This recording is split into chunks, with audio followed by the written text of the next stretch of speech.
এই খয়রা ইলিশটা বেগুন দিয়ে করব, কেমন করে করছি আমি দেখাচ্ছি। তেল দিচ্ছি, তেলটা একটু বেশি করে দেবো। তেলটা গরম হয়ে গেছে, বেগুন দিচ্ছি। বেগুনটা লাল করে ভেজে নেবো। বেগুনটা ভাজা হয়ে গেছে, এবার তুলে নিচ্ছি।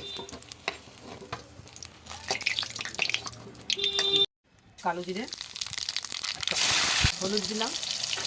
এখানে আছে সাদা সর্ষে, কালো সর্ষে আর কাঁচা লঙ্কা বাটা।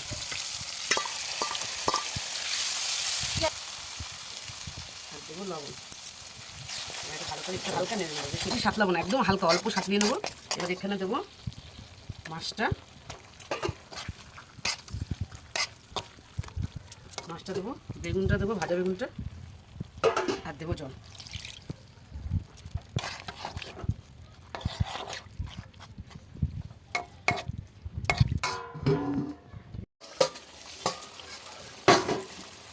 হয়ে গেছে আমার মাছ বেগুন দিয়ে, এবার এটা নামিয়ে নেবো। দেখো মাছটার গন্ধটা খুব সুন্দর বেরিয়েছে, আর দেখতেও ভালো লাগছে। আর করে দেখো, শুধু সর্ষে বাটা দিয়ে আর কাঁচা লঙ্কা দিয়ে করেছি। তোমরা বাড়িতে গরম ভাত দিয়ে খেয়ে দেখো, দারুণ লাগবে সত্যি, শোনো খুব ভালো হয়েছে।